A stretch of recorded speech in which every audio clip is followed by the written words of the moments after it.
time to fuel your business success. Welcome to Harmonious at Lunch. We're bringing you bite-sized advice and expert conversations to drive clarity and growth 5 days a week. Make sure you join our Facebook group at humanop.com/lunch, where listeners like you and our guests hang out so we can find harmony in business together. If you're building a business, you're in the right place. Let's dive in. Is self-doubt or imposter syndrome holding you and your business back? That is the question we want to answer today, and also help you figure out how to get past it if that is holding you back, if it is something you struggle with. And I have to say, from being a human being for my whole life, I think we all go through that. It's a very natural thing, but let's help you get past it and finally get over it. I have a very special guest with me, Dr. Albert Bramante. Welcome to the show, and thank you for being here. Thank you so much for having me and inviting me to be here on this wonderful show. I'm happy to help in any way possible. Well, this is going to be a good one because, as I hinted at, I think everybody struggles with this in some degree, and it's kind of a big topic to tackle in 15 minutes. But we're going to do it. We're going to do our best, and you're an expert in this area because you've also personally struggled with it. So let's Yes. start at the beginning. I want to hear your story of self-doubt, imposter syndrome, and self-sabotage. Where did that start to show up for you in your life?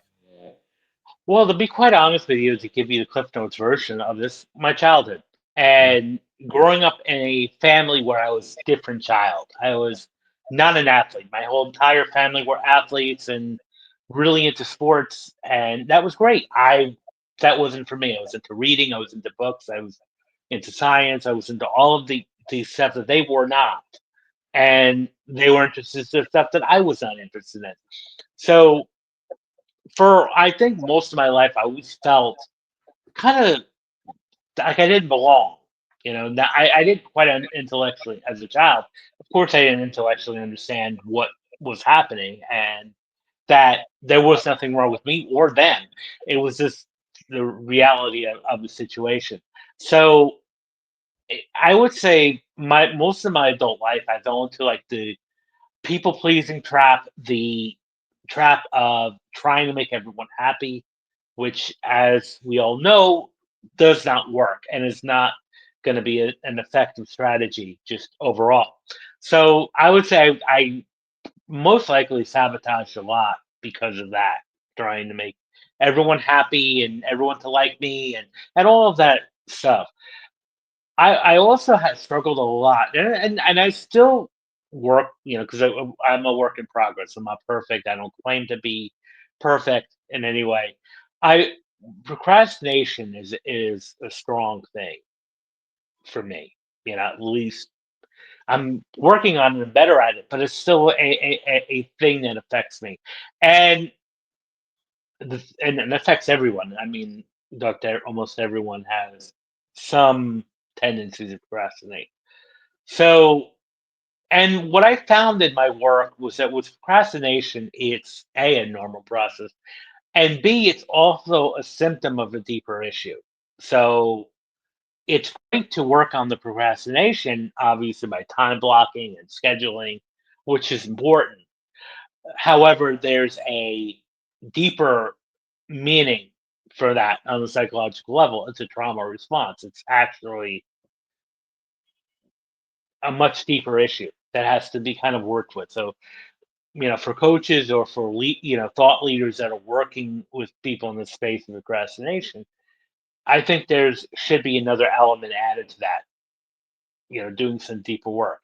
Now, maybe that specific coach or leader may not be able to equip to handle that, but suggesting that to for someone to go for help in addition to the business coaching that they're getting onto. So there's those issues, and for me, I wrote a book in 2024, which Rise Above the Script. And what for me, the book almost never happened. And the path that I was on, it was never going to happen. Now that I look back and it kept saying, someday I'm going to write a book, someday you're going to write a book. I sit in front of the computer, write a write a couple of paragraphs, and be so frustrated at what came out, the output, and I would self edit, and then eventually just delete and put the whole thing in my recycling bin. Hmm. And I'm at the blank page again. And I kept thinking for a while, man, I just can't do this. And it wasn't until I heard a sobering statistic back in early 2023, which is that only 1% of people who say they want to write a book will actually do it. That's And I'm not interesting. sure. I've never heard that. I'm not exactly sure it's 1%. That might be more of an exaggeration. However, it really was like something that snapped and said, "Okay, let's do this." So, so another thing with self doubt comes with again with procrastination is perfectionism and the needing to be perfect. The, for me, in my case, the draft had to be perfect, and if it wasn't, it was. But the reality is, there's no such thing as perfect. And I know this is going to sound cliche. We've heard this, so many times before that it's better to do something imperfect than to do nothing at all. Hmm. So for me, it was just that was kind of like another snap that said, okay, just write the darn thing and get it over with. And to overcome my again the perfectionism procrastination side of things, a technique that I learned, and this is good for anybody who's listening that writes, is to not self-edit while you're writing. Write first, then go back and self-edit. And that really was a game changer for me because I just wrote for like a time block 90 minutes to 120 minutes a day. And again, for those of you listening, maybe that might not be a realistic number for you, even 30 minutes, whatever it is, but just time block it, put it on your schedule. And that helped me, in a sense, put me into a state of action. So that kind of like is my issue with self doubt. And it was such a confidence booster when I actually had a manuscript not only completed, and then the next phase was the editing phase by a professional editor, and then cover design and having the formatting, and then actually having the physical copy of my book in my hands was an out of this world experience. Yeah, it's an interesting way to describe all of that because you really have a lot of things going on. It's the procrastination, like you said, the self doubt, the self sabotage, the imposter syndrome, um, and also the perfectionism, which I know between that and procrastination, those are two huge ones that people. I mean, even our clients are dealing with those on a daily basis. I deal with those all the time. I like to call it strategic procrastination though, because I don't miss deadlines, but I don't always do things early. Yeah. That's me convincing myself that I'm not procrastinating. But anyway, that's a whole different psychological issue. Um, but that's a lot of stuff that could easily and does easily hold people back every single day. So you mentioned the time blocking, you mentioned the eliminating self editing.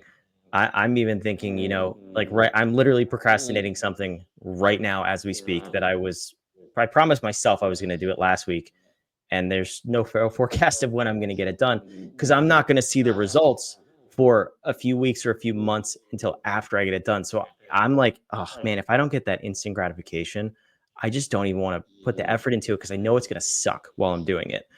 It's the same thing with a book, right? Like, because you have to write it, you have to edit, format, cover design, all the things you said.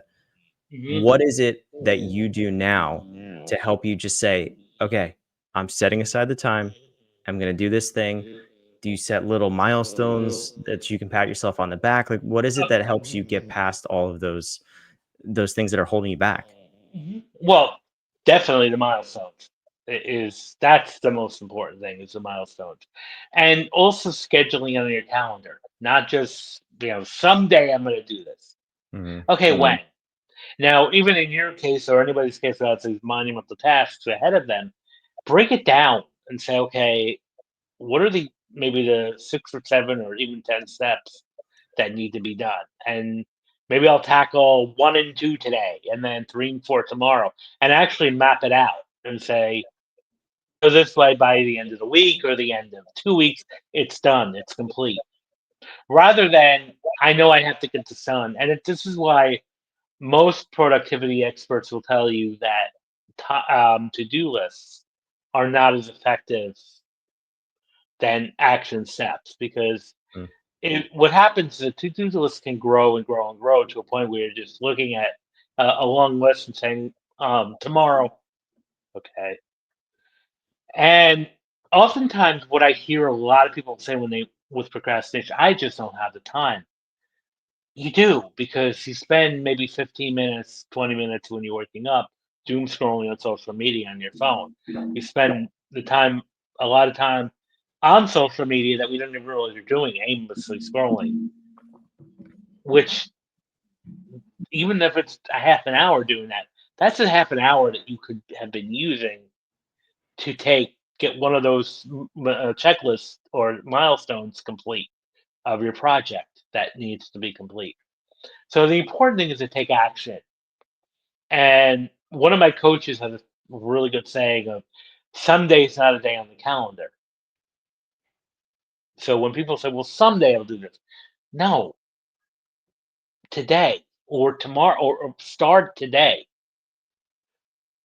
Just like and I know this may be a little controversial, but I feel like even New Year's resolutions are overrated. And well, I'll wait till the new year to do this hobby or clean this out or do whatever I need to do. And so why does it have to be New Year? Why can't it be tonight? Today you start. And again, don't complete it. See, even in my book, I talk about with goals is like the smart mindset, the smart goals, which are like very specific, manageable, in a sense, actionable in a sense, and be able to track it. So breaking a SMART goal down into different steps is important. Because if you say, well, I'm going to do this, I'm going to write a book. Well, okay, what are the steps in writing a book? Okay, the first thing is an outline, then a a theme, and then you start filling in the outline and do one or two pieces of your outline a day. Like for me, what I did is I outlined the chapters. I said, okay, these are chapters I'm going to have. This is the outline of each chapter. That was the next step, and then I went in and said, okay, chap today I'm going to work on chapter one, and maybe do two or three of the bullet points in chapter one outline, and breaking it down into manageable steps. So that's why I was able to in 2 months. I wasn't just coming up with no system. So I was able to come up with a system. So systems are important, especially for entrepreneurs. Having a system on things. And it doesn't necessarily have to be a system that works for everybody. It could be your own system.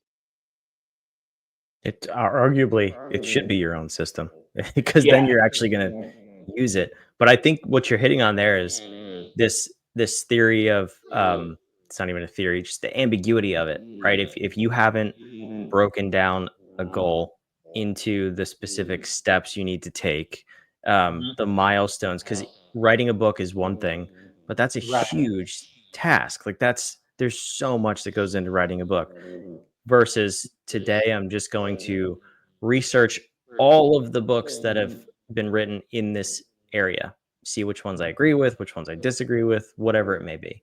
Or today I'm going to write the outline and figure out what 12 chapters I want in this book.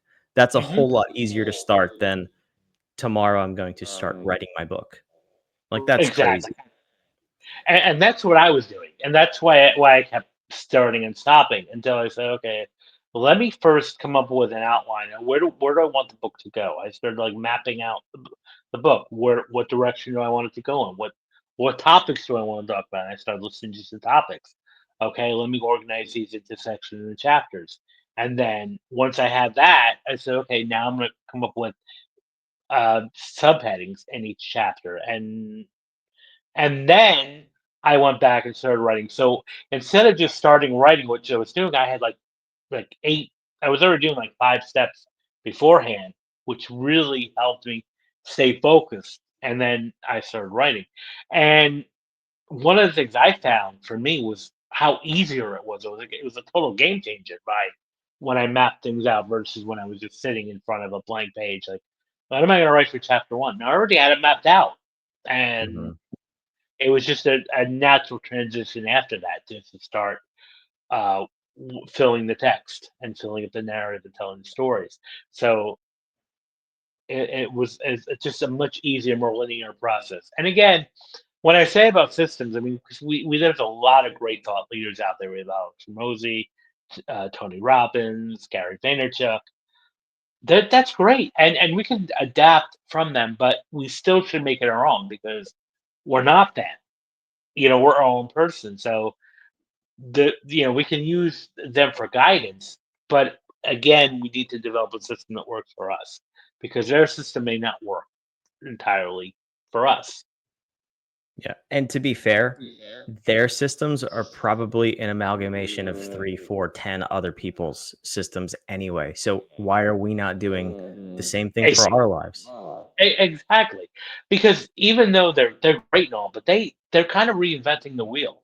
It's not Hmm. like, oh, hey, I'm doing this. Because even Tony Robbins, for instance, one of the number one coaches, there were a bunch of other people that he borrowed, combined his systems with. So it's not that. And I'm not saying that we shouldn't pay attention. I think we should, but it's important to also adapt it to our own because that's the more likely we're going to follow through is when it becomes more authentically our own system.